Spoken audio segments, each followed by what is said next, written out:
पहले तो आप मुझे ये बताओ, आपको आज हॉट सीट में बैठ के कैसा लग रहा है? ओह माय गॉड, थोड़ी सी नर्वसनेस हो रही है। आज उल्टा हो गया है। यस, हम इस कॉन्वर्सेशन में यही सारे इश्यूज डिस्कस करने वाले हैं। People, young adults, teenagers face a lot of issues, career related, studies related और बॉडी इमेज रिलेटेड। कोई भी एक चीज को बहुत ज्यादा इतना तवज्जो मत Importance. दो। हाँ, हाँ। मतलब अगर यहाँ नहीं होता है तो ऑलवेज है प्लान बी, प्लान सी। ऐसा नहीं है कि ये ही यहाँ पर ही मुझे जाना है, और अगर वो नहीं जा रहे तो बहुत बड़ा प्रेशर होता चला जा रहा है। एक बार तो थोड़ा रुक के रीवैल्यूएट करना बहुत जरूरी है कि जहाँ मैं जिस दिशा में जा रहा हूँ क्या वो सही है। स्कूल से निकलते ही मतलब ऐसा लगता है कि अब तो फ्रीडम मिल गई, लाइफ के मजे स्टार्ट हो गए अब तो। Just be with yourself again हाँ, एंड सेट योर प्रायोरिटीज कि तेरे को क्या चाहिए लाइफ में भाई।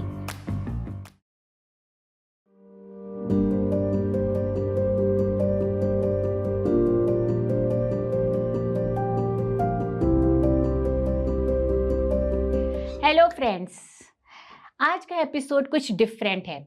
डिफरेंट क्या है? आज के एपिसोड में मैं गेस्ट हूँ और मेरी होस्ट कोई और हैं जिनको मैंने स्पेशली बुलाया है होस्ट बनने के लिए।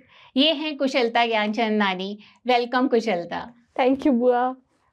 कुशलता मेरी नीस हैं जो यूके में पढ़ी है, डरहम में। शी इज़ 19 ईयर ओल्ड, और ये क्योंकि एक टीनेजर हैं तो बहुत टीनेजर एंड यंग अडल्ट्स की समस्याओं से बहुत ज़्यादा वाकिफ़ हैं। तो आज के एपिसोड में हम इसी इशू को एड्रेस करने जा रहे हैं। शी इज़ अ होस्ट जो मुझसे क्वेश्चंस करेंगी, and let me see how it goes. Thank you for calling me here. I am very excited. पहले तो आप मुझे ये बताओ, आपको आज हॉट सीट में बैठ के कैसा लग रहा है? ओह माय गॉड, थोड़ी सी नर्वसनेस हो रही है। हमेशा मेरे गेस्ट बैठते हैं और मैं होस्ट होती हूँ, बट हाँ, आज उल्टा हो गया है। यस। तो I think from the age of 13, 14 to 20, I would say 22, 23, जब तक लोग थोड़ा सेटल नहीं हो जाते अपने जॉब्स में, I think people, young adults, teenagers face a lot of issues, career related, studies related और body image related। और इनके पास इनके सवालों के जवाब भी हमेशा ढूंढते ही रहते हैं, पर कभी मिलते हैं पर आधे मिलते हैं, कभी हमेशा कंफ्यूजन बहुत रहता है उनके आसपास। तो आज मैं आपसे कुछ क्वेश्चंस पूछूंगी। हम इस कॉन्वर्सेशन में यही सारे इश्यूज डिस्कस करने वाले हैं। ठीक है कुछ। तो मैं स्टार्ट करना चाहूंगी कि जब एक टीनेजर स्कूल पास करता है तो एक तो बहुत राहत मिलती है कि चलो स्कूल खत्म। पर फिर एक और एडिशनल प्रेशर आ जाता है कि अब क्या करना है, कॉलेज, बट कौन सा कोर्स, फ्रेंड्स कुछ और कर रहे हैं, मम्मी पापा कुछ और बोल रहे हैं, खुद को नहीं पता, खुद का मन कुछ और कर रहा है। तो उस सब में खुद के लिए राइट डिसीजन मेक करना और इस प्रेशर में ना दबना, इससे हम कैसे डील कर सकते हैं? यू आर वेरी राइट कुशलता कि इस एज में जो है ये कंफ्यूजन और ये प्रेशर बहुत ज़्यादा हो ही जाता है कि हमें कौन सा स्ट्रीम चूज करना चाहिए, कौन से कॉलेजेस में जाना चाहिए, क्या करियर का चुनाव हमको करना चाहिए, राइट? एग्जैक्टली। इसके लिए सबसे पहले तो मैं जो बोलना चाहूँगी, मैं सारे बच्चों को ये बोलना चाहूँगी, थोड़ा सा अपने लिए अवेयरनेस इंक्रीज करिए। आप लोग ये देखिए कि आप लोग को कौन सी चीज़ ज़्यादा कनेक्ट करती है, कौन सी चीज़ ज़्यादा अच्छी लगती है ना? फ्रेंड्स जो कर रहे हैं उस पे बहुत ज़्यादा कई बार जो है हमारा अट्रैक्शन हो जाता है कि ओके ये स्ट्रीम में जा रहा है तो ये ज़रूर अच्छी होगी, तो हम इस तरफ चले जाते हैं। या पेरेंट्स की तरफ से कई बार पेरेंट्स की कुछ एक्सपेक्टेशंस होती हैं, वहाँ से आना शुरू हो जाता है। तो आई वुड से कि सबसे पहले just be with yourself and just see आपको कौन सी चीज़ करने में सबसे ज़्यादा मज़ा आता है, आप किस सब्जेक्ट में बहुत ज़्यादा कंफर्टेबल फील करते हो। और मैं ना करियर काउंसलिंग की भी बहुत बड़ा मुझे लगता है कि this is also very good thing. अगर आप किसी भी करियर को चूज़ करने से पहले एक बार किसी अच्छे करियर काउंसलर से अपनी काउंसलिंग करवा लो। जिससे उसमें कई सारे टेस्ट होते हैं, MBTI वगैरह, और भी कई तरीके के टेस्ट होते हैं जो आपका एक्चुअल स्ट्रेंथ निकाल के लेके आते हैं, आपके वैल्यूज, आपके जो आपकी अपनी कैपेबिलिटीज हैं, उसके हिसाब से वो आपको एक पूरा रिपोर्ट कार्ड दे देते हैं कि क्या करियर आपके लिए आगे अच्छा हो सकता है। Okay. तो यहाँ पर एक अलग लेवल की आपके अंदर क्लैरिटी आ जाती है, आपकी सेल्फ अवेयरनेस अपने लिए भी बढ़ जाती है कि okay, this is something, this might be something good for me. और अदरवाइज प्लीज सी कि आपको क्या कनेक्ट करता है। इस समय जो है बहुत सारी चीजें आपको भटकाएंगी, पर खुद के साथ जितना कनेक्ट करेंगे, खुद जितना आप सेल्फ अवेयर होंगे अपने इंटरेस्ट को लेकर के, अपनी हॉबीज को लेकर के, और जो भी करने में कंफर्टेबल होते हो, जो तुम्हारी स्ट्रेंथ है, वहां से करियर का चुनाव करिए, रादर देन किसी के भी बहकावे में आने के। Thank you for sharing that. I think ये एक बहुत ही अच्छी एडवाइस आपने दी कि करियर काउंसलिंग करनी चाहिए, क्योंकि इससे खुद जो हमें बहुत चीज़ें नहीं पता होती वो भी सामने आती हैं। बिल्कुल।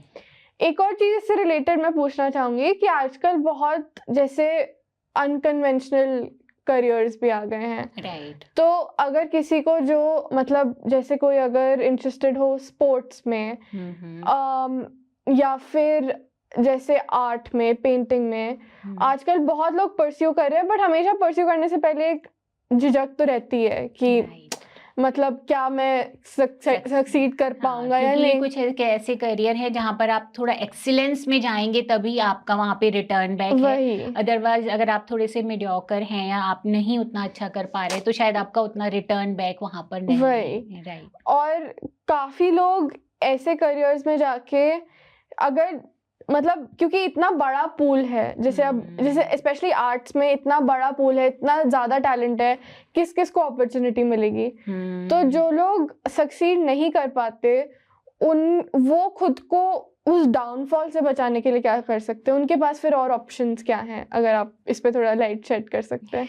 देखो, इसके लिए मैं ये बोलूँगी कि अगर आप किसी अच्छे करियर काउंसलर से एक्चुअली कनेक्ट करोगे तो आपको बहुत सारे जो भी आपके इंटरेस्ट से रिलेटेड है, क्योंकि आजकल ऐसा नहीं है कि आपको अगर स्पोर्ट्स में शौक है तो ज़रूरी आपको कहीं इंटरनेशनल या नेशनल लेवल पे जाकर के खेलना ही है तभी आप जो है सक्सेसफुल उस एरिया में हो सकते हो। उससे भी रिलेटेड और भी करियर हो सकते हैं, कई लोग कोचेस बन जाते हैं या दूसरे कोई स्ट्रीम में भी आ जाते हैं। लाइक अगर आप कहीं पे भी जैसे रेलवेज वगैरह में भी स्पोर्ट्स के कोटा होते हैं, वहाँ पे भी खेलने की अपॉर्चुनिटी मिलती है।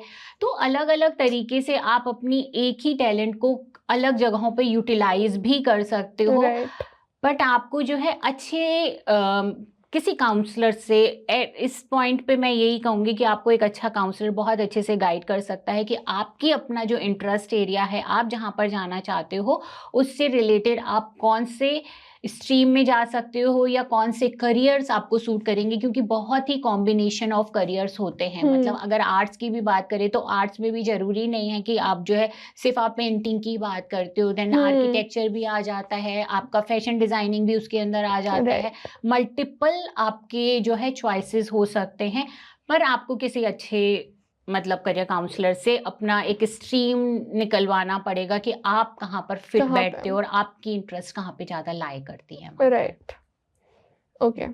सो I think this is very good advice कि मतलब एक वो स्ट्रीम्स में भी बहुत सारे ऑप्शंस है, तो आपको अपना आपके लिए जो बेस्ट सूटेबल है वो आपको चूज करना है। राइट। और आप अगर एक नहीं तो दूसरा, हमेशा ना मैं करियर काउंसलिंग में या जो भी प्रेशर बहुत ज़्यादा बिल्ड करते हैं करियर से रिलेटेड अपने ऊपर, तो मैं उनको एक एडवाइस ज़रूर हमेशा देना चाहूँगी कि कोई भी एक चीज़ को बहुत ज़्यादा इतना तवज्जो मत दो। हाँ, मतलब अगर यहाँ नहीं होता है तो always have plan B, plan C. ऐसा नहीं है कि ये ही यहाँ पर ही मुझे जाना है, और अगर वो नहीं जा रहे तो बहुत बड़ा प्रेशर होता चला जा रहा है ना। पेरेंट्स का भी कई बार होता है कि नहीं तुझे इसी कॉलेज में जाना चाहिए या तुझे इंजीनियरिंग में ही जाना चाहिए, तुझे यही करना चाहिए। ठीक है, एक आपने रखा है, आप उसके लिए तैयारी कर रहे हो, लेकिन उसके साथ साथ कुछ अपने एक दो ऑप्शंस और लेके रखो हाथ में, ताकि वहां पर अगर नहीं होता है तो कहीं और पर तो हो ही जाएगा।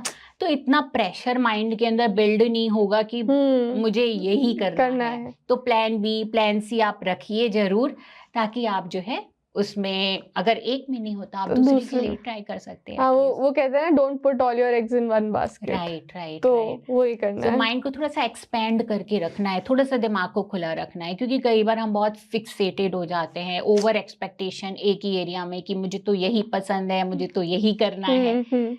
मतलब ठीक है करना है, आई गॉट दैट, पर उसमें भी अलग अलग ऑप्शंस हो सकते हैं, Right. उसमें भी अलग प्लान्स हो सकते हैं। राइट।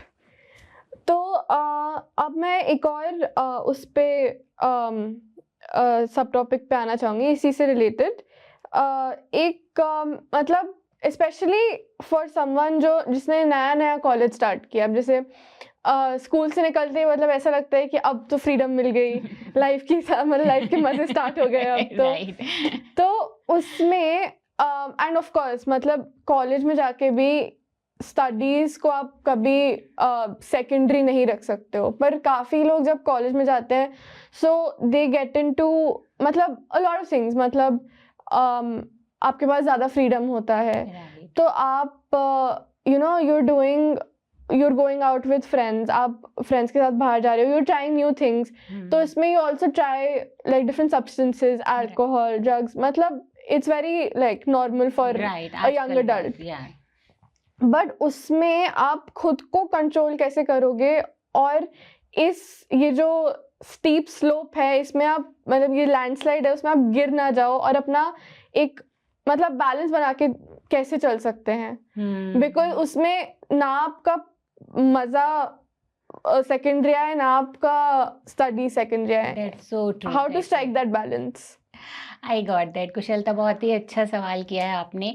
और आजकल तो मैं कह रही हूँ कॉलेज में आने के बाद नहीं, कई बार तो देखा गया है कि बच्चे बहुत अर्ली ही एजेस में, हाई स्कूल में 12th क्लास के बच्चे भी जो है सब्सटेंस अब्यूज़ करने लग गए हैं। ड्रग्स वगैरह कई बार मतलब बहुत ईजिली अवेलेबल हो जाता है, तो सबसे बुरी बात यह है कि बहुत ईजिली वहाँ पर अवेलेबल हो रही हैं ये चीज़ें, और बच्चे उसके अंदर इंडल्ज हो रहे हैं। राइट, यहाँ पर जो है मैं टीनेजर्स को या यंग अडल्ट्स को ये बोलना चाहूँगी कि जैसा तुमने बोला कि स्टडीज़ के साथ तो कॉम्प्रोमाइज़ होना नहीं चाहिए, पर क्योंकि हमें एकदम से फ्रीडम मिलता है तो हम बह जाते हैं उसके अंदर, है ना।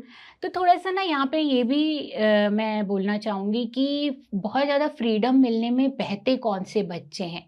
थोड़ा सा पेरेंटिंग की तरफ अगर चले जाएं तो क्या होता है कि कई बार कुछ पेरेंट्स जो होते हैं वो लोग बहुत ज़्यादा रिस्ट्रिक्ट हर चीज़ को करने की कोशिश करते हैं, थोड़ा कंट्रोलिंग ज़्यादा नेचर के हो जाते हैं। तो ऐसे में वो बच्चा जब बाहर निकलता है और बाहर हॉस्टल में गया या आउट ऑफ सिटी जाके पढ़ रहा है, तो एकदम से उसको लगता है कि अभी तो मुझे बहुत फ्रीडम मिल गया, मैं कुछ भी कर सकता हूँ।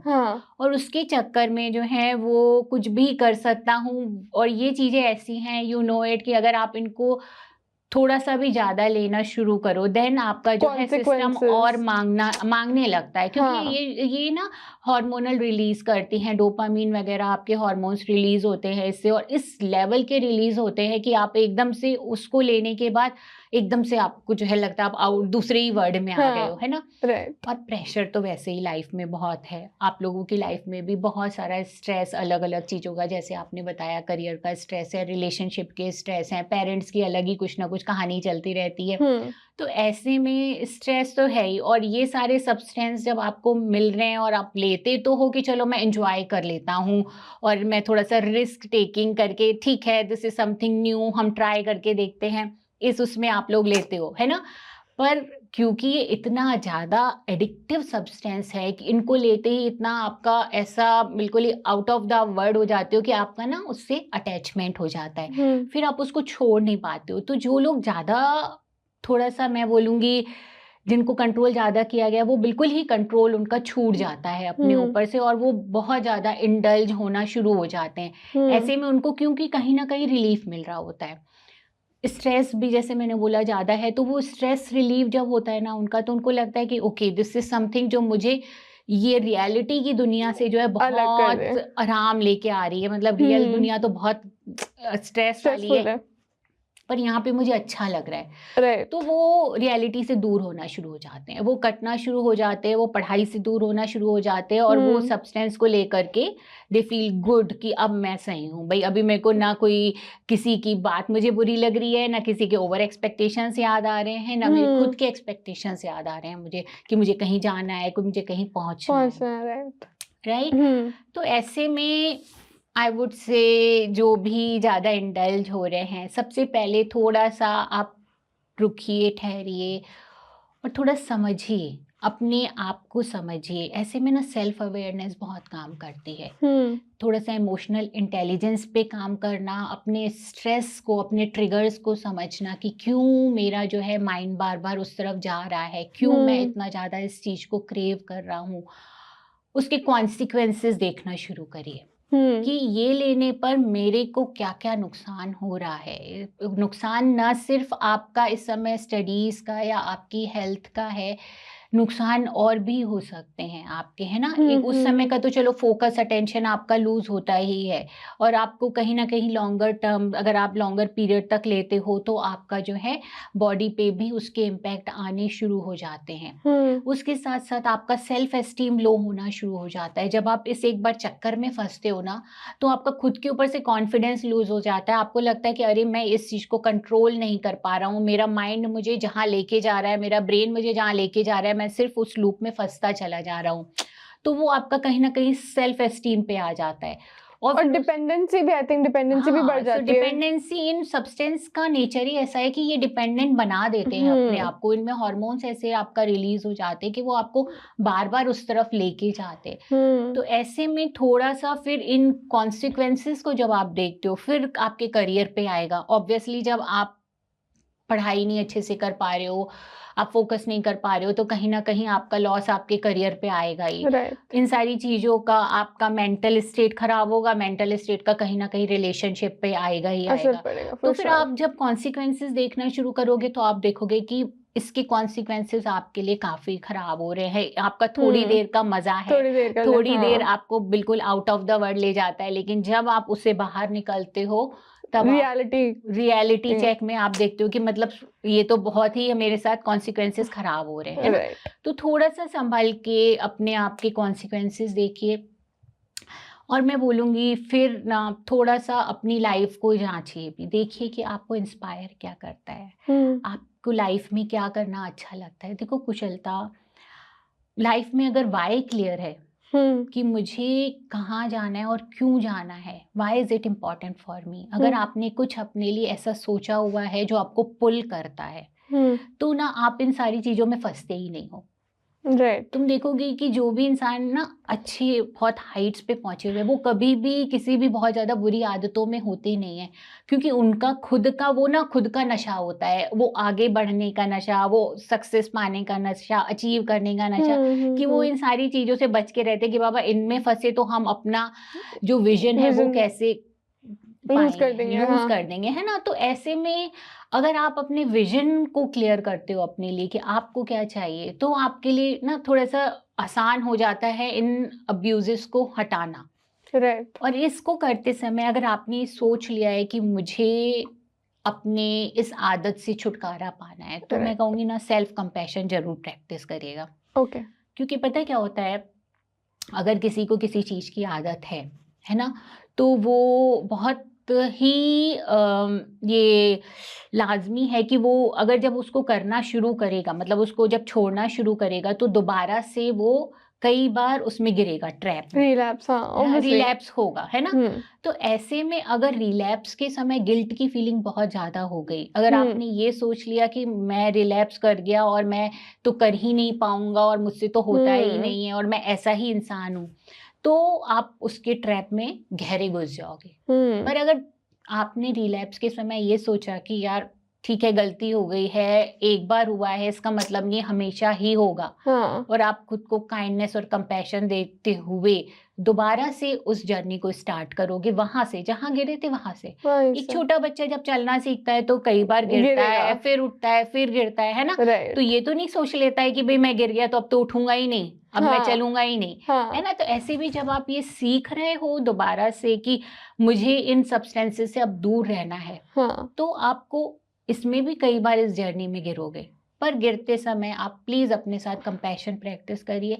यू विल सी कि स्लोली ग्रेजुअली आप इससे बाहर निकल आओगे कहीं ना कहीं। आई थिंक सेल्फ ब्लेम सबसे ज्यादा वो होता है, क्योंकि वहां पे सेल्फ ब्लेम की वजह से सेल्फ स्टीम और लो होती है, एंड देन आप फिर उस ट्रैप में और ज्यादा फंसते जाते हो। Right, so it's just a loop जो चलता रहेगा। बिल्कुल सही बात है। तो उसको आई थिंक उसको तोड़ने के लिए you need to be compassionate to yourself, you need to be kind to yourself कि हाँ Right. गलती होती है, we just human beings. True. इसमें एंड आपने आई थिंक मेंशन किया था कि पेरेंटिंग का रोल होता है, राइट, तो उसमें आप उस पर थोड़ा एलैबोरेट कर सकते हो कि how does parenting cause right. देखो पेरेंटिंग में पेरेंटिंग को मैं बताऊं मोटा मोटा 4 टाइप की पेरेंटिंग स्टाइल्स होती हैं। ओके। ठीक है। हाँ। एक पेरेंटिंग स्टाइल होती है जो बहुत ही कंट्रोलिंग होती है, जिसमें पेरेंट्स जो है बच्चों को कंट्रोल करने की कोशिश करते हैं, क्योंकि उनका माइंडसेट होता है कि हमें ही इनको सारी चीज़ें सिखानी है। अगर हम इनको नहीं सिखाएंगे तो ये सीख नहीं पाएंगे। तो हर चीज़ में मुझे गाइड करना है, हर चीज़ मुझे बतानी है, और जैसे मैं चाहता हूँ बच्चे को वैसा ही करना चाहिए। ये उनका थॉट प्रोसेस होता है कि हम बच्चे के भले के लिए कर रहे हैं, इसलिए हमको अलाउड है ये सब कुछ करना, है ना। तो ऐसे जो पेरेंटिंग स्टाइल वाले जब होता है तो ज़्यादा कंट्रोल करने की कोशिश करते हैं। बच्चा अपने आप में भी इंडिविजुअल है। Of course, ऐसा तो नहीं है कि बच्चा कोई मतलब आपका मिट्टी का जैसा आपने कर दिया। तो वो अपनी कुछ इनहेरेंट क्वालिटीज लेके पैदा हुआ है, और कुछ अपने बाहर निकलेगा, अपने दोस्तों को देखेगा, अलग से उसका कुछ और इंस्पिरेशन बनेगा, तो वो कुछ और भी चाहेगा अपने लिए, है ना। 100%। तो ऐसे में कहीं ना कहीं पेरेंट्स के द्वारा जब दबाया जाता है, उनको पुश किया जाता है, तो वो रिबीलियस हो जाते हैं। हो सकता है पेरेंट्स के सामने वो पेरेंट्स से डरते हों और उसको एक्सप्रेस ना कर पाएं, लेकिन जैसे ही parents out of the sight होते हैं वो उस बिहेवियर को करना शुरू कर देते हैं। जैसे कई बच्चों को चोरी करते हुए, झूठ बोलते हुए हम ज़्यादा देखते हैं, क्योंकि पेरेंट्स की ज़्यादातर स्टाइल ऐसे टाइम पर कंट्रोलिंग होती है। तो जब बच्चे को सेफ फील नहीं होता, सिक्योर फील नहीं होता, गलतियां कर रहा है कहीं ना कहीं, और वो फिर जो है पेरेंट्स के सामने झूठ बोलने लग जाता है, और चोरी वगैरह, स्टीलिंग वगैरह में भी कई बार इन्वॉल्व हो जाते हैं। तो ऐसी स्टाइल के बच्चे जब जाते हैं, अगर बाहर कॉलेज गए जहाँ पे फ्रीडम मिल गई, हॉस्टल गए फ्रीडम मिल गई, तो एकदम से वो लोग अपने माइंड पे कंट्रोल छोड़ देते हैं। बहुत रिबीलियस नेचर के हो जाते हैं। उनको लगता है कि अब तो मैं वही करूंगा जो मुझे अच्छा लगता है। इस चक्कर में वो अपना सेल्फ हार्म की टेक्निक्स उनके अंदर आ जाती है। वो सेल्फ हार्म में लग जाते हैं, और कहीं ना कहीं उनको पता होता है कि क्योंकि हम खुद को हार्म कर रहे हैं तो मेरे पेरेंट को तकलीफ होगी तो, और ये एक बड़ा फैक्टर हो जाता है कि ठीक है, और इन्होंने मुझे जितना दबाया है ना, अब ये सारा देख ले। क्योंकि कई बार जो है पेरेंट्स की तरफ से इतना आ रहा होता है, तो बच्चे के अंदर रिजेंटमेंट आ जाता है। उनको लगता है कि उनको अपने पेरेंट्स से बदला निकालना है ना। तो ये भी एक होता है। दूसरा पेरेंटिंग स्टाइल क्या होता है, कुछ चलता है, जिसमें पेरेंट्स जो है कई बार चीजों को बिल्कुल ही खुला छोड़ देते हैं। बच्चे को कंट्रोल करने की कोशिश नहीं करते हैं, इसलिए कि उनका माइंडसेट क्या होता है कि बच्चे जो है बहुत ज्यादा इनको कंट्रोल करने की जरूरत नहीं है, ये अपने आप ही पल जाते हैं। इनके हमेशा फ्रेंड बने रहना चाहिए। फ्रेंड तक ओके है, पर पेरेंट्स को एक पेरेंट का निभाना भी बहुत जरूरी है। क्योंकि बच्चा जो है उसके माइंड को कंट्रोल जब तक डिसिप्लिन नहीं सिखाया जाएगा, जब बच्चे छोटे हैं ना, तो उनको डिसिप्लिन इसलिए रखा जाता है क्योंकि उनके माइंड को खुद को डिसिप्लिन करना आ जाए।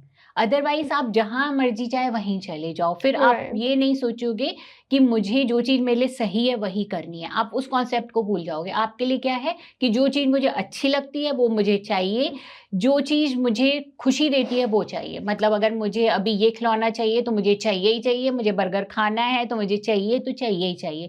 Instant gratification. हाँ, नो सुनने की आदत नहीं है, क्योंकि पेरेंट्स ने कभी डाली नहीं। पेरेंट्स को लगा कि बच्चे को जो चाहिए वो दे देना चाहिए।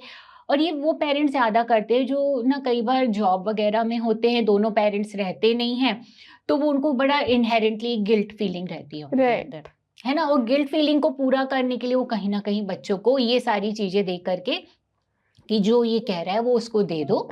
तो वो बड़ा इनहेरेंट फीलिंग की वजह से वो देते रहते हैं। बच्चों के अंदर इंस्टेंट ग्रेटिफिकेशन बढ़ जाता है। उनको लगता है कि जो चीज मुझे अच्छी लगती है वो मुझे तो मिलनी ही चाहिए, है ना।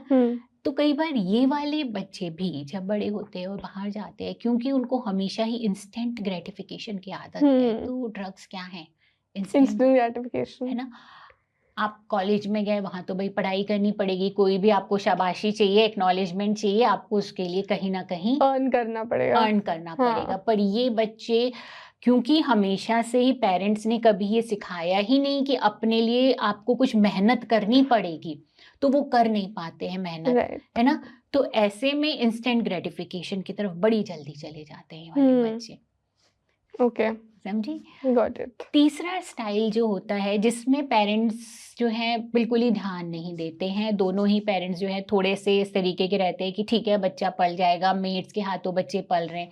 तो ये वाले बच्चे भी, क्योंकि बहुत ज़्यादा पेरेंट्स का साथ नहीं है, तो कहीं ना कहीं हो सकता है कि ऐसे बच्चे भी जाएं। ओके जो चौथी स्टाइल होती है that is a perfect style, और ऐसे बच्चे नहीं जाते हैं यूजुअली जब पेरेंट्स बच्चों के साथ अच्छा कम्युनिकेशन भी करते हैं, बच्चों के साथ अच्छा रिलेशनशिप बॉन्डिंग बनाते हुए उनको छूट भी देते हैं जितना उनको लगता है कि देनी ही चाहिए, है ना, अप्रोप्रिएट है, एज अकॉर्डिंग है, जहाँ उनको लगता है वो बच्चे को छूट भी देते हैं, और उसके साथ साथ एक कम्युनिकेशन कर चैनल ओपन रखते हैं, बच्चा आए आपसे बात भी करे, लेकिन जहाँ ज़रूरत है वहाँ कंट्रोल भी बच्चे को सिखाते हैं। ऐसा नहीं है कि बच्चा जहाँ कह रहा है और जो कह रहा है वो दे रहे हैं, वो इस बात को समझते हैं कि इंस्टेंट ग्रेटिफिकेशन बच्चे के लिए अच्छा नहीं है, तो वो बच्चों को अपने ऊपर कंट्रोल लाना भी सिखाते हैं, है ना। So that is the best thing parents can do, बच्चों को टाइम देना, बच्चों के साथ बैठना, बच्चों से बातें करना, उनकी चॉइसेस लेना, उनको इंडिपेंडेंट थिंकिंग सिखाना कि आप अपने बारे में सोचो आपके लिए क्या अच्छा है। तो ऐसे बच्चे अपने ऊपर कंट्रोल करना भी जानते हैं, और ये बच्चे जब आगे जाकर के हो सकता है एक आध बार थोड़ा सा ट्राई करने के लिए कि what is this all about, मतलब कैसा फील होता है इसको लेने के बाद, उसके लिए एक आध बार ले, पर ये कभी भी इसके ट्रैप में नहीं फंसते हैं, क्योंकि उनका माइंड कंट्रोल करना चीजों को आता है उनको, है ना।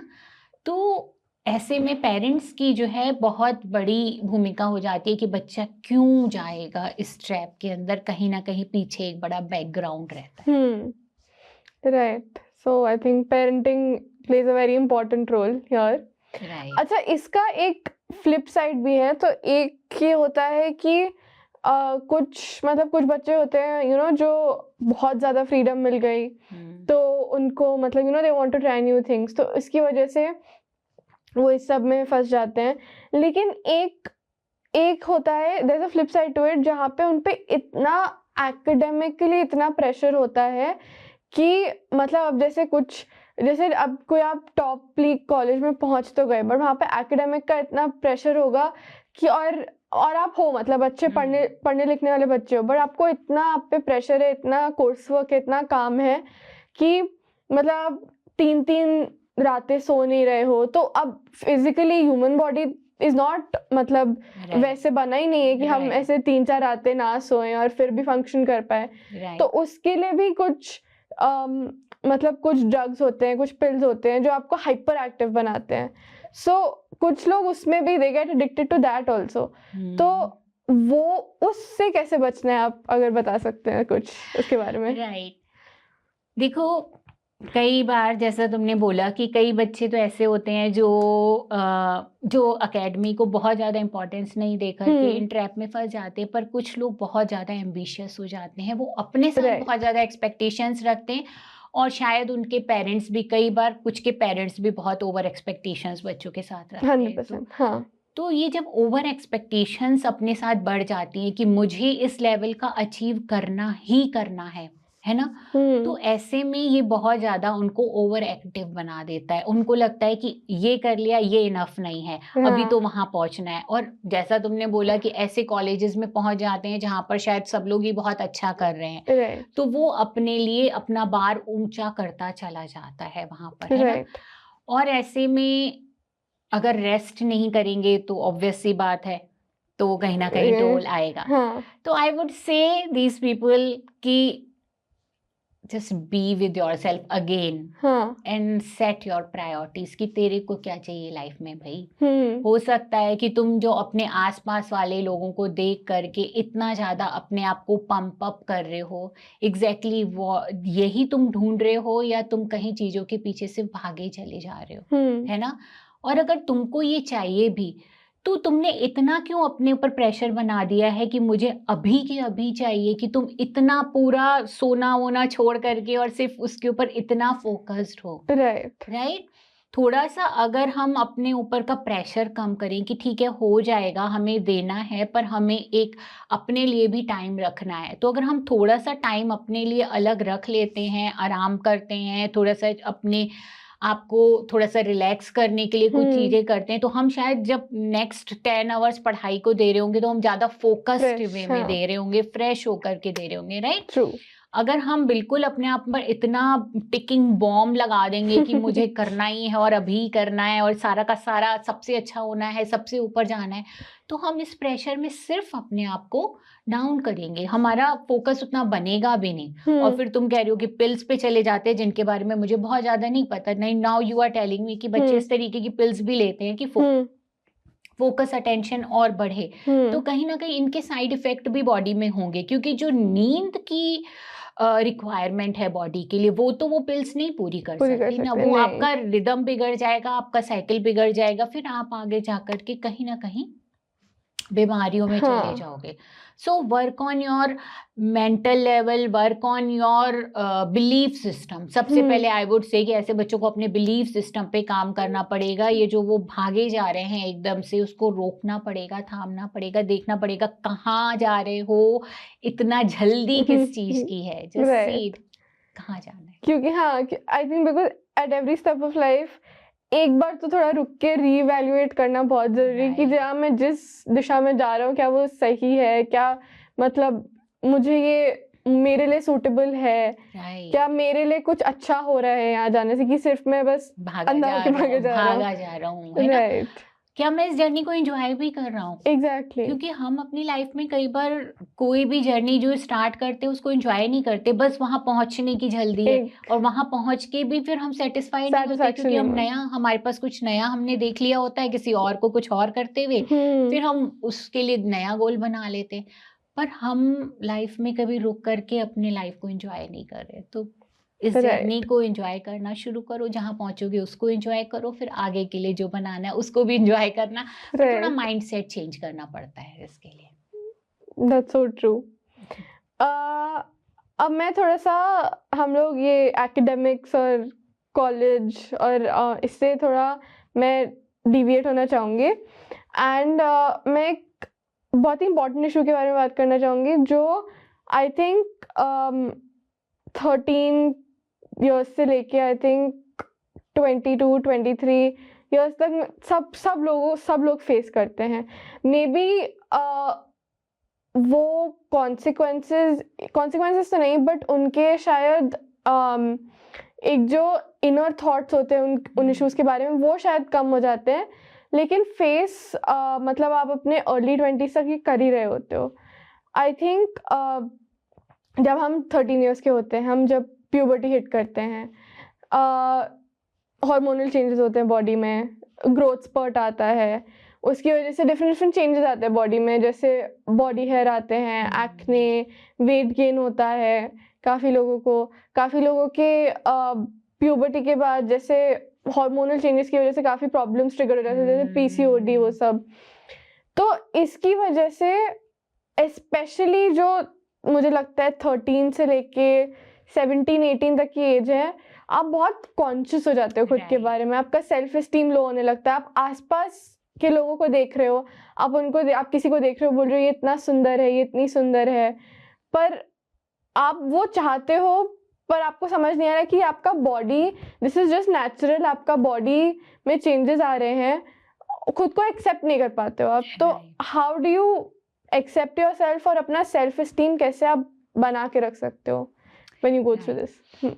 केसर, यू आर राइट कि इस एज में, और आई वुड नॉट से सिर्फ इस एज में, मैं बोलूँ बॉडी इमेज इशू जो हैं लेडीज के साथ, विमेन के साथ खासकर बहुत ही जुड़े हुए हैं। मतलब अगर 40s 50s में भी कई लेडीज को तुम देखोगे कि अपने वेट को लेकर के, बॉडी को लेकर के सेटिस्फाइड नहीं है। ये क्यों बोटॉक्स हो रहे हैं, क्यों हमारे लिप फिलर हो रहे हैं, हाँ, क्यों हम लोग झुर्रियाँ हटाने की बात करें। कहीं ना राइट, कहीं हमारे अंदर जो है अपनी बॉडी को लेकर के, सुंदरता को लेकर के, वी शुड लुक गुड, एक ना बड़ा ही हमारी अपने आप से एक्सपेक्टेशंस है ही है।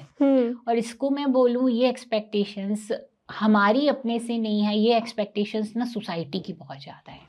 और ये 100% I सोसाइटी की agree. एक्सपेक्टेशंस जो है अभी से नहीं है, ये expectation it's been a like सालों से चली आ रही सालों से चली आ रही है ना। तो ये एक्सपेक्टेशंस क्योंकि इतनी ज़्यादा है सोसाइटी की, तो हम जब सोसाइटी का पार्ट हैं तो फिर हम अलग नहीं हो पाते हैं। तुमने जैसे बोला कि आसपास के और बच्चों को जब हम अपना कंपैरिजन दूसरों के साथ करते हैं तो फिर हमारे अंदर खुद के अंदर अपने आप ही कहीं ना कहीं लो होने की फीलिंग आ जाती है।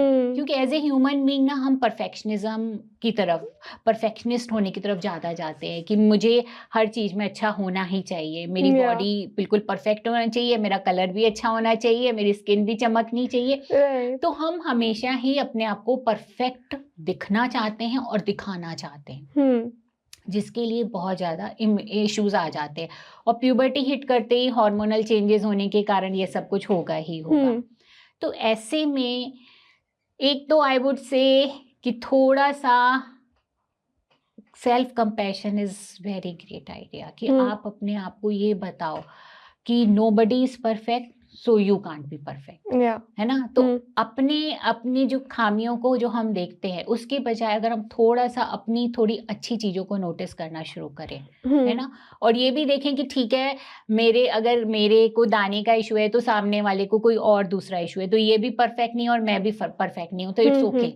या राइट, अगर मैं ब्लैक कलर का हूं तो ये और किसी उसमें कंटेक्स्ट में नहीं, सिर्फ ये देखने के कंटेक्स्ट में कि नोबडी इज परफेक्ट, तो फिर मैं अपने आप से परफेक्शन की डिमांड करके खुद को इतना लो क्यों फील करा रहा हूँ, है ना। और हम दूसरों में सिर्फ वही, और हमारी क्या आदत होती है एज ए ह्यूमन बीइंग कि हमारे अंदर जो कमी है उसको हम दूसरों में ज्यादा देखते हैं हाईलाइट करके। अगर मेरे बाल अच्छे नहीं है तो मैं ना दूसरों के अच्छे अच्छे बाल ही देखती रहूंगी कि अरे वाह, इसके बाल बहुत सुंदर है, इसके बाल बहुत सुंदर है। तो हमारी एज ए ह्यूमन बीइंग ये टेंडेंसी है खुद को कंपेयर करने की, जो हमें खुद के अंदर कम लग रहा है उसको देखने की। रादर इट आप ये देखो कि भाई ठीक है, मेरे अंदर ये कमी है तो मेरे अंदर कुछ अच्छाइयाँ भी हैं। हो सकता है मेरे बाल ज़्यादा अच्छे नहीं हो पर मेरा स्किन अच्छा हो, या मेरा ये बॉडी टाइप अच्छा हो, वॉट एवर इट इज़। और अगर वो भी नहीं है तो बहुत ज़्यादा फिजिकल पे फोकस करने से हमारे अंदर स्ट्रेस ज़्यादा बिल्ड होता है। क्योंकि देखो, हमको ये भी देखना पड़ेगा कि कौन से एरिया में हमारा कंट्रोल है और कौन से एरिया में हमारा कंट्रोल नहीं है यहाँ पर, है ना। कौन से एरिया में हमारा कंट्रोल है, अगर हमारा वेट बढ़ा हुआ है तो हमारा थोड़ा कंट्रोल है कि हम वेट के ऊपर काम कर सकते हैं, है ना। This is something which we can control. पर अगर मेरा हाइट शॉर्ट है या मेरे को ज़्यादा दाने प्यूबर्टी की वजह से हुए हैं तो यहाँ पर बहुत ज़्यादा कंट्रोल नहीं है, या मेरा कलर डार्क है तो यहाँ पर मेरा कंट्रोल नहीं है। तो जहाँ पर मेरा कंट्रोल बिल्कुल ही नहीं है उसको एक्सेप्टेंस पे लेके जाना कि भाई this is what it is, इसको मैं बहुत ज़्यादा बदल नहीं सकता, तो मैं उसके लिए खुद को इतना टॉर्चर क्यों कर रहा हूँ। तो मैं उन चीज़ों पे हाईलाइट करूँ जो मेरी स्ट्रेंथ है ना। और जहाँ पर मेरा कंट्रोल है, जो भी मैं कर सकता हूँ उसके ऊपर मैं फोकस करूँ, है ना।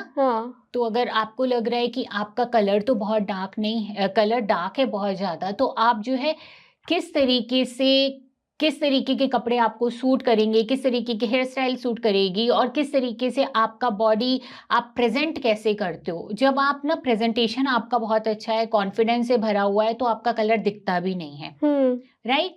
तब आपका वही दिखता है कि आप कितने कॉन्फिडेंट हो।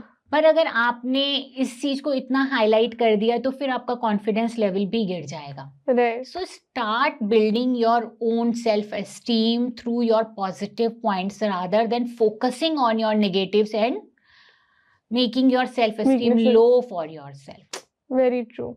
और इसमें आप क्या कहोगे कि इसमें इंटरनल रोल कितना होता है और एक्सटर्नल रोल कितना होता है ये इनसिक्योरिटीज का about body image? Internal role और एक्सटर्नल रोल, तुम ये कहना चाहती हो कि बाहर के लोगों का और हाँ। अपना? देखो, शुरू तो बाहर के लोग कराते हैं, है ना कहीं आप जब कभी पेरेंट्स भी होते हैं इसमें इन्वॉल्व, कभी पेरेंट्स नहीं भी होते हैं, तो बच्चा जैसे बाहर जा रहा है स्कूल में और अपने आसपास के बच्चों को ऐसा देख रहा है, और वो बच्चे कहीं ना कहीं रियलाइज करा रहे हैं कि तुम्हारा ये जो है सही नहीं है, या तुम्हारे ये दाने हैं, या उनका छोटा सा भी रिमार्क ना बड़ा आपको इम्पैक्ट कर देता है। क्योंकि उस समय ना बच्चा नाजुक स्थिति होती है, टीनेजर्स बहुत ही ज्यादा वल्नरेबल होते हैं, बहुत सेंसिटिव होते हैं, उनके लिए अपनी वो टाइम ऐसा होता है जब आपकी सेल्फ आइडेंटिटी बिल्ड हो रही होती है। तो किसी का छोटा सा भी रिमार्क ना आपकी आइडेंटिटी को आप ले लेते हो उसको अपनी आइडेंटिटी की तरह, है ना। अगर आपने किसी ने आपको बोल दिया कि यार तेरा ऐसे ही बोल दिया कि तू इसमें अच्छी नहीं लग रही है, तेरा कलर डार्क है ना, इसलिए ये ड्रेस तेरे पर अच्छी नहीं लग रही है, आपको ना ये नहीं सुनाई देगा कि ये ड्रेस वगैरह कुछ भी, आपको सिर्फ सुनाई देगा तेरा कलर डार्क है। अब वो अंदर डीप डाउन बैठ जाता है कि मेरा कलर डार्क है, मैं अच्छी नहीं लगती हूँ, राइट। तो छोटा सा भी किसी का रिमार्क आपके अंदर बैठ जाता है, तो फिर ऐसे में जब आपके अंदर बैठ गया तो फिर आप हर चीज को उसी तरीके से, उसी तराजू से आपने जब इंटरनलाइज कर दिया, आपका बिलीफ बन गया, अब आपको बाहर की कोई भी चीज, फिर अगर आपको बाहर से कोई 4 बार भी बोलेगा ना, अगर वो बिलीफ पक्का हो गया कि तू अच्छी लग रही है, तू अच्छी लग रही है, यू विल डाउट योरसेल्फ, है ना। सो एक्सटर्नली कुछ चीजें होती हैं जिसको आप इंटरनली ले लेते हो, और फिर उसको लेने के बाद वो आपका बिलीफ सिस्टम बन जाता है, और वो बिलीफ सिस्टम से फिर काम करने के लिए थोड़ा मुश्किल, फिर या तो आप थेरेपी ले ले या कोई इतना सेल्फ अवेयरनेस क्रिएट कर ले अपने लिए। कई लोग ऐसे भी करते हैं, थोड़ा सेल्फ अवेयरनेस क्रिएट करते हुए, अपने ऊपर काम करते हुए, they just release themselves from this belief system. And I think you are right, क्योंकि एक छोटी सी बात कब कितने सालों तक रह जाती है किसी को पता ही नहीं चलता। तो इसके लिए आई थिंक मोस्टली तो जस्ट एक्सेप्टेंस, खुद लाइक जब तक खुद को आप एक्सेप्ट नहीं करोगे तब तक the way you are, तब तक बाकी लोग भी थोड़ा सा कंपैरिजन बंद करना पड़ेगा, अपनी नजर बदलनी पड़ेगी कि क्यों मैं हमेशा ही दूसरों को देखता रहता हूँ, क्यों मैं अपना कंपैरिजन कर रहा हूँ, मैं जहाँ हूँ मैं अच्छा हूँ। अपने पॉजिटिव पॉइंट्स लिखना बहुत हेल्प करता है कुशलता। अगर आप अपने पॉजिटिव पॉइंट्स देखो और उनको लिखो और ग्रेटिट्यूड करो, अपने आसपास की अच्छी चीज़ों को, अपनी अच्छी चीज़ों को ग्रेटिट्यूड करो, वो भी बहुत हेल्प करता है। कंपैशन देना अपने आप को कि I am not a perfect person and nobody can be in this world. सबसे बड़ी बात है, जो भी परफेक्ट दिख रहा है अगर आप उसके अंदर जाने की कोशिश करो, तुमको दिखेगा अरे इसको भी यही तकलीफ है कि मैं इसमें गुड इनफ नहीं हूँ, मैं इसमें गुड इनफ नहीं हूँ। Then you will really see कि यार सब हैं, सब इसी नाव के यात्री हैं, जहाँ हर एक जना एक दौड़ में भागे जा रहा है कि हमको कहीं पहुंचना है, है ना। हाँ, क्योंकि आई थिंक ओपन कॉन्वर्जेशन, देख जब ओपन सिक्योर कॉन्वर्जेशन होते हैं तो ये मतलब पता चलता है कि हाँ मतलब मैं ही एक अकेला नहीं हूँ, सब मेरे आसपास, सबको कुछ ना कुछ इशू है ही। पर वो तब होगा जब आप दूसरों के लिए अपना थोड़ा माइंड ओपन करके उनकी कन्वर्सेशन को सुनोगे। अच्छा, तो इसमें एक रोल और एक बहुत बड़ी चीज प्ले करती है जो है कंटेंट। आजकल जो हम कंज्यूम करते हैं वो हम मतलब जो एड्स देखते हैं, या आजकल तो सोशल मीडिया पे भी जितने यूट्यूब वीडियोस हैं या फिर रील्स हैं उसमें हम जो, जैसे फॉर मी, अब जैसे मैं जैसे कंटेंट कंज्यूम करती हूँ, लाइक मैं ज़्यादा यंग सोशल मीडिया इन्फ्लुएंसर्स को फॉलो करती हूँ जो मतलब रेंजिंग फ्रॉम से 18-19 टू लाइक 30।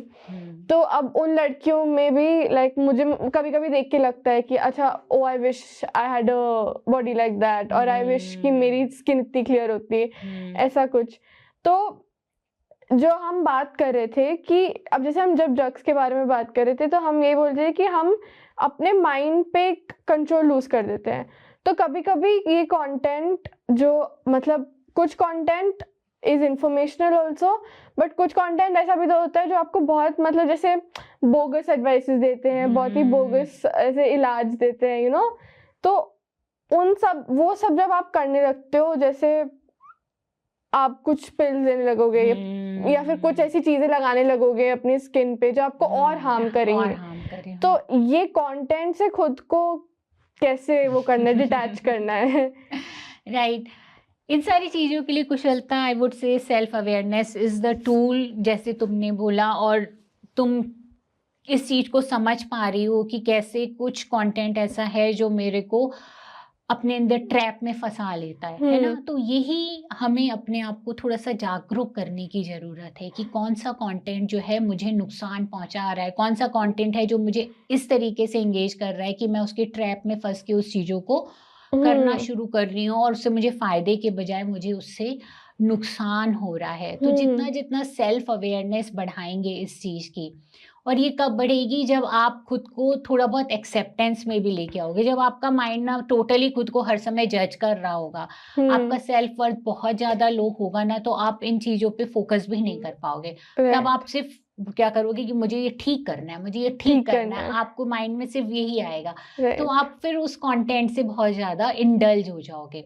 सो पहले थोड़ा-सा एक्सेप्टेंस करो, ये समझो कि हाँ, ठीक है, अगर काम करने वाली चीज़ है, मतलब which if you can control this, अगर आपने आइडेंटिफाई कर लिया कि इस पे काम किया जा सकता है, देन सी क्या सही तरीका हो सकता है, रादर देन किसी भी बोगस के साथ चले जाना क्योंकि ये आ रहा है। तो सोशल मीडिया ने तो बहुत बढ़ा दिया है इन सारी चीज़ों को, एज़ वी नो कि पहले हमारे टाइम में नहीं होता तो इतना हमारे अंदर प्रेशर नहीं होता था कि अपने आप को शो अप करना है या बहुत अच्छा ही दिखना है, ऐसा कुछ नहीं था। पर अभी जो है बहुत नेक्स्ट टू नेक्स्ट लेवल की चीज़ें हो गई हैं, और फिर बदलते हुए ज़माने के साथ हर एक जने को बदलने का धक्का लगता है कि आपको भी बदलना ही पड़ेगा, कैसे नहीं बदल रहे हो?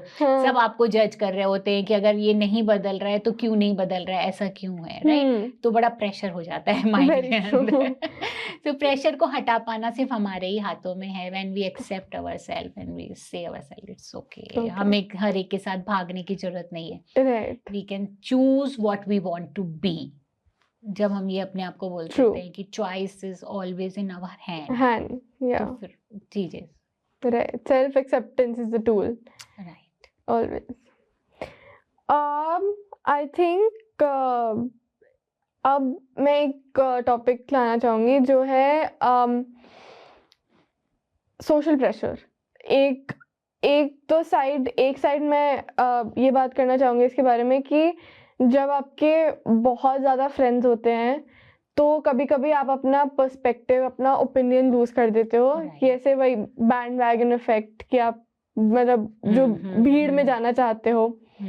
और एक साइड ये होता है सोशल प्रेशर का कि आप खुद पे प्रेशर बना रहे होते हो क्योंकि आप सोशली एक्सेप्ट नहीं हो पा रहे हो, कि आप आप इनफ फ्रेंड्स नहीं बना पा रहे हो। जैसे अगर स्पेशली जब आप कॉलेज में नए नए जाते हो तो आप फ्रेंड्स नहीं बना पा रहे हो और आपसे मतलब आपको लग रहा है आपसे कोई बात नहीं करना चाहता, आपका सेल्फ एस्टीम और लो हो रहा है।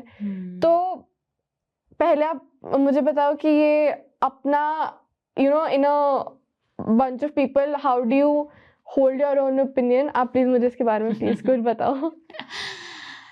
देखो कुशलता, सारी चीज़ें आती हैं कि आप खुद के ऊपर कितना ट्रस्ट करते हो, आप खुद से कितना कनेक्टेड हो। जब आपका ना सेल्फ एस्टीम थोड़ा लो होता है, जब आप हमेशा ही अपने आप को दूसरों की नज़र में अच्छा दिखाना चाहते हो, जब आप चाहते हो कि लोग आपसे कनेक्ट करें, आपकी तारीफ करें बहुत ज़्यादा, मतलब आपकी सेल्फ वर्थ कहीं ना कहीं आपने जोड़ दी है किसी और से, दूसरों से, है ना, आपके ग्रुप से, आपकी फ्रेंड से, कि अगर ये मुझे लाइक करते हैं, अगर ये मेरे बारे में सोचते हैं कि मैं इनके ग्रुप में आने लायक हूँ और मैं इनके हिसाब से चल रही हूँ, तभी ये मुझे इंक्लूड करेंगे।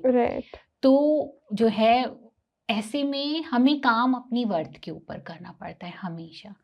और ये वर्थ जो है, आई वुड से, ये कहीं ना कहीं चाइल्डहुड एक्सपीरियंसेस, चाइल्डहुड ट्रॉमा की वजह से भी बहुत ज़्यादा आपकी लूज हो जाती है। कुछ बचपन में ऐसे इंसिडेंट हो जाते हैं, पेरेंट्स से कुछ गलतियां हो जाती हैं, या आउटसाइड भी, ज़रूरी नहीं है, इट्स ऑल अबाउट पेरेंटिंग। हाँ, बच्चा बाहर भी जाता है, स्कूल्स में भी कुछ ऐसे हो सकता है, फ्रेंड्स के साथ, टीचर्स के साथ कुछ ऐसा हो जाए कि वो अपने बारे में ये सोचना पर लगे कि मुझे जो है दूसरों को हमेशा खुशी रखना है, पीपल्स प्लीजर। पीपल प्लीजर है ना, तो हाँ। जैसे तुमने बोला कि अपना पर्सपेक्टिव खो देते हैं, जो सामने वाला कह रहा है उसके हिसाब से ही अपना ओपिनियन रखने लगते हैं, क्योंकि उनको Right. लगता है कि कहीं ना कहीं एक ये भी माइंड में आता है, am I good enough to have my own opinion, है ना। ये भी लगता है कि अगर मैं ये ओपिनियन, सामने वाले का ये ओपिनियन है तो ये ज़्यादा सही होगा, क्योंकि ये ज़्यादा जो है इंटेलिजेंट है, ये ज़्यादा वर्दी है, मैं तो इतना हूँ ही नहीं। Right. तो वो जब खुद के लिए नॉट गुड इनफ की फीलिंग है, नॉट वर्दी इनफ की फीलिंग है, तो आप ज़्यादा पीपल प्लीजर फ्रेंड्स के साथ बन जाते हो।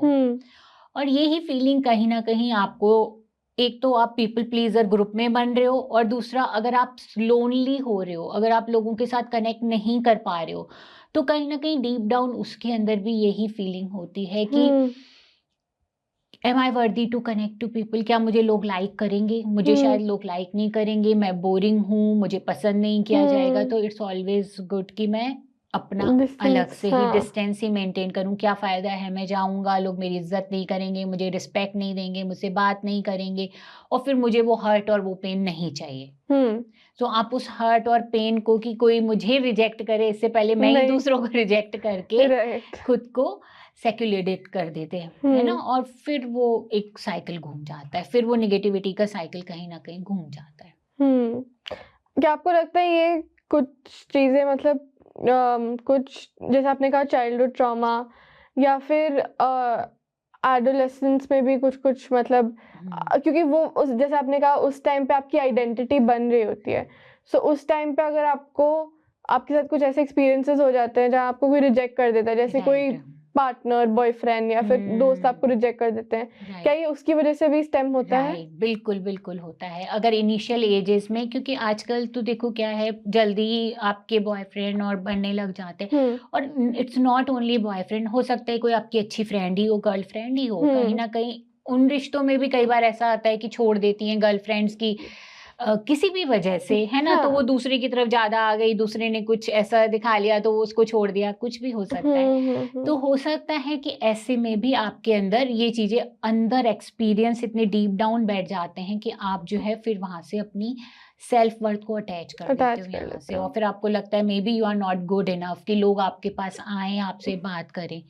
और फिर आप खुद को अलग कर देते हो लोगों से, लोनली हो जाते हो। राइट।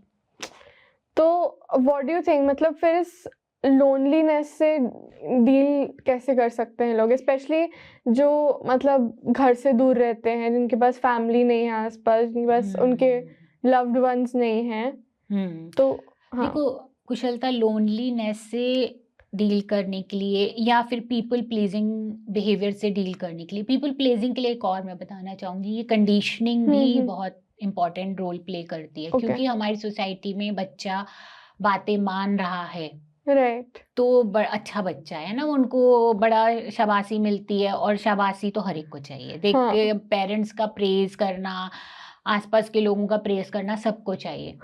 तो ऐसे में भी बच्चा जब दूसरों की बातें मानना सीख जाता है, वो अपने ओपिनियंस रखना, उसको क्या सही लगता है, उसके लिए क्या इंपॉर्टेंट है, वो करना छोड़ देता है, क्योंकि उसको लगता है अगर वो करेगा तो कहीं ना कहीं उसको डांट पड़ेगी, कहीं ना कहीं उसको कुछ बोला जाएगा, और अगर मैं इनके हिसाब से चलता हूँ तो ये मुझे अच्छा मतलब मेरे को एक्नॉलेज कर रहे हैं, मुझे तारीफ मिल रही है, तो वो एक बिहेवियर हमारे आ जाता है ना।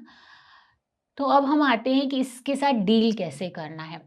इसके साथ डील करने के लिए हमें सबसे पहले अपने इस नेगेटिव बिलीफ सिस्टम को कनेक्ट करना पड़ेगा, इसको समझना पड़ेगा, अपने अंदर जा कर के अपने माइंडसेट के ऊपर काम करना पड़ेगा कि क्या है जो मुझे लोगों के साथ कनेक्ट करने से रोकता है, क्या है जो मुझे मतलब इतना हॉरिफाइड हो जाता है, या पीपल प्लीजर बना देता है, या ये बना देता है, या मुझे लोनली कर देता है कि मैं बिल्कुल ही अलग बैठा हूँ, या मैं लोगों की सिर्फ बातें मान रहा हूँ, अपने पॉइंट्स नहीं रख पा रहा हूँ, अपनी प्रायोरिटीज नहीं सेट कर पा रहा हूँ, अपनी बाउंड्रीज नहीं बना पा रहा हूँ, क्या है। तो वो जब आप ना अंदर घुसते हो, बिलीफ सिस्टम को कनेक्ट करते हो, तभी आप उसके ऊपर काम कर सकते हो। So work on your self, and बहुत होता है, थोड़ा टाइम लगता है, पर आपको अपने लिए कमिटमेंट लेना है, स्टैंड लेना है। आप किसी अच्छे थेरेपिस्ट को भी कनेक्ट कर सकते हो, they can really help you कि आप अपनी सेल्फ वर्थ कैसे बढ़ाओ, सेल्फ एस्टीम को कैसे आप ऊपर करो, कैसे रिलेशनशिप्स बनाओ, कैसे आप कनेक्ट करो लोगों के साथ, दे कैन हेल्प यू। पर सबसे पहले नेगेटिव बिलीफ सिस्टम पे वर्क करना पड़ेगा। राइट। और आई थिंक सबसे ज्यादा इनसिक्योरिटीज वही सिस्टम होती है, क्योंकि आप खुद के अंदर इतनी नेगेटिविटी भर देते हो। राइट, क्योंकि वो over the period of time आप हर एक्सपीरियंस को अंदर लेते चले जाते हो ना। बचपन में तो क्या हम लोग स्पॉन्ज की तरह होते हैं, तो और फिर जैसे जैसे टीनेजर में भी हम लोग बहुत, जैसे आइडेंटिटी बिल्ड हो रही है तो हर चीज़ को हम लेते जा रहे हैं, और नेगेटिव चीज़ें तो बहुत हैं। और नेगेटिव चीज़ें क्यों हम ज़्यादा लेते हैं, पॉजिटिव क्यों कम लेते हैं? क्योंकि नेगेटिव चीज़ें जो हैं बहुत इमोशंस को ट्रिगर करती हैं, राइट। है ना। कोई तेरे को बोलेगा कुशलता आज अच्छी लग रही है, अच्छा लगेगा पर दिमाग पे नहीं चढ़ेगा। पर कोई बोल दे कि कुशलता आज तूने कैसी लग रही है, आज क्या पहना है ना, आज हाँ। आज तो तू बेकार लग रही है या कुछ भी, तो ये तेरे को ज्यादा हिट कर जाएगा, राइट। हाँ। है ना। ये बिल्कुल हिट जाए, ये कि आज क्यों मुझे ऐसे बोला, आज मैंने क्या किया, आज मेरे को कौन सी चीज बुरी लग रही है ना।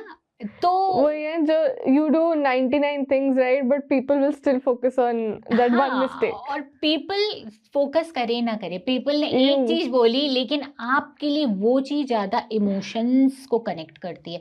निगेटिव हमारे लिए कोई बोल दे या हाँ हमारे को कुछ भी नेगेटिव मिलता है अगर एनवायरनमेंट से, हम ज्यादा जल्दी सक करते हैं, हम Right. पॉजिटिविटी को इतनी जल्दी सक नहीं करते हैं। दैट इज वाई हमारा नेगेटिव सिस्टम, ज्यादा बिलीफ जो है हमारे नेगेटिव होते हैं, Right. जिनके ऊपर हमको काम करने की जरूरत पड़ जाती है। और वहीं से आई थिंक स्टीरियोटाइप्स भी फिर हमारे बिल्ड होने लगते हैं मोस्टली। राइट। तो मेरे पास अब लास्ट क्वेश्चन है आपके लिए।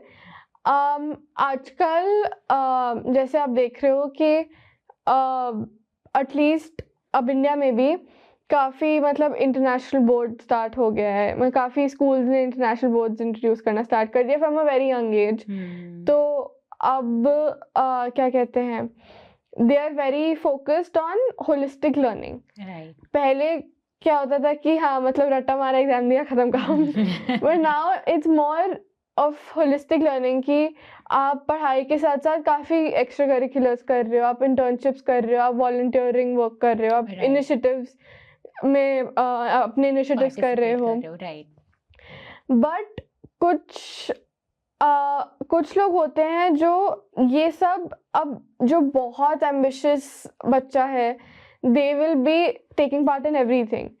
But somebody who's मतलब अब जैसे जो बहुत एम्बिशियस बच्चा है वो सब में पार्ट ले रहा है, जो बिल्कुल लेट बैक है वो कुछ भी नहीं कर रहा है, उसको फर्क भी नहीं पड़ रहा है। बट एक होते हैं जो बीच में एवरेज वाले होते हैं, जो फंस जाते हैं, because they are always, because they want to do more, but they're looking at other people, they want to do more, they always have that insecurity कि मैं इनफ नहीं कर रहा हूँ, कि मैं अपने कॉलेज एप्लीकेशन के लिए इनफ नहीं कर रहा हूँ, मैं अपने करियर के लिए इनफ नहीं कर रहा हूँ, पर उनको वो समझ नहीं आ रहा है कि वो क्या करे, मतलब how to enhance their learning and enhance their skills, but उनको करना है। तो how to come out of that insecurity, मैं आपसे पूछना चाहूंगी। देखो कुशलता, ये इनसिक्योरिटीज जो हैं ये मैंने जैसे बोला बहुत ही इनहेरेंट पार्ट हमारा बन जाती है, क्योंकि हम जो है नेगेटिव बिलीफ सिस्टम हमारे ज़्यादा ही हो जाते हैं over the period of time develop. और अगर हम किसी को बहुत ज़्यादा अच्छा करते हुए देख रहे हैं और हमारी भी इच्छाएं हैं कि हमें भी उतना ही अच्छा करना है ना, आई वुड से सबसे पहले तो take a deep breath, be with yourself, calm down और जस्ट सी की व्हाट इज योर प्रायोरिटी। अपनी प्रायोरिटीज को पहले सेट करो। ऐसा तो नहीं कि सामने वाले के पीछे सामने वाला ये कर रहा है, ये कर रहा है, ये कर रहा है, पर लेकिन तुम्हारे को वहां जाने का है ही, मतलब वो तुम्हारा अल्टीमेट एम ही नहीं है। उसका कुछ विजन हो उसके दौरान, पर तुम्हारे अपने विजन वहां से जुड़े हुए नहीं है। अदरवाइज अगर तुम्हें लगता है कि नहीं तुम्हारे भी विजन वहां से जुड़े हुए हैं, तो फर्स्ट क्लियर योर विजन, अपने विजन्स के ऊपर काम करो। एक्चुअली देखो कि क्या तुम्हें चाहिए। अगर तुम्हें लगता है कि हाँ मुझे एक्चुअली यही चाहिए और इसी तरीके से चाहिए, एंड देन जस्ट एक्सेप्ट कि यार हो सकता है कि वो बहुत फास्ट बंदा हो, उसकी Yeah. अपनी जो भी है, पर मेरी लिमिट ये है और मैं one step at a time लेकर के थोड़ा स्लोली ग्रेजुअली भी I can also reach there. जरूरी नहीं है कि मुझे इसको उसी स्पीड में आगे जाना है जिस स्पीड में वो जा रहा है, Right. Right? Hmm. Do not compare yourself. हर एक की अपनी स्ट्रेंथ होती है, हर एक की अपनी स्टेट, हर एक की अपनी कंडीशनिंग होती है, हर एक की अपनी एनवायरमेंट भी होता है। हो सकता है आपका एनवायरमेंट, आपकी स्ट्रेंथ, आपकी कंडीशनिंग उतना फास्ट पेस में वो अलाउड नहीं कर रही हूँ आपको, Right.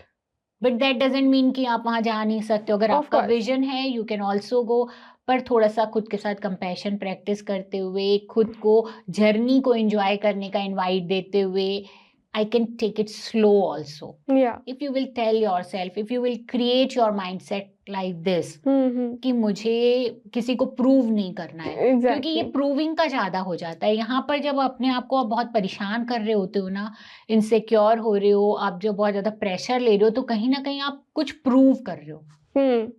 या तो आप खुद को प्रूव कर रहे हो या आप दूसरों किसी को और प्रूव को, को हाँ। प्रूव कर रहे हो। लेकिन अगर आप नहीं हो खुद की स्किन में कंफर्ट, और अगर आपको लग रहा है कि आप बहुत ज्यादा स्ट्रेस्ड आउट हो, तो कहीं ना कहीं प्रूविंग यू विल सी कि चल रही है। So just be with yourself and create awareness and just tell yourself कि yes I can do this but on my own pace. Right. So that was the end of my questions. मुझे बहुत मजा आया आपसे बात करके, बहुत information मिली, बहुत मेरी भी अवेयरनेस बढ़ी। थैंक यू कुशलता, थैंक यू। बहुत टाइम से मैं चाह रही थी कि आप लोगों की ये जो भी इश्यूज हैं उनको एड्रेस करने की कोशिश करते हैं।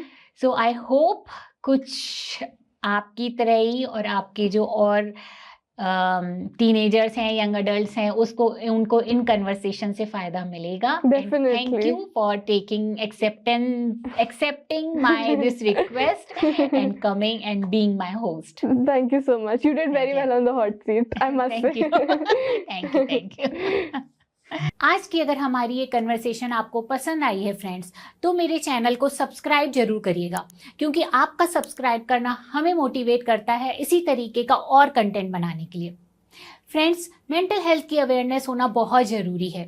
ऐसे में मेरे चैनल को ज़्यादा से ज़्यादा शेयर करिए अपने परिवार वालों के साथ, अपने फ्रेंड्स के साथ, बिकॉज यू नेवर नो, किसी के लिए भी ये हेल्पफुल हो सकता है।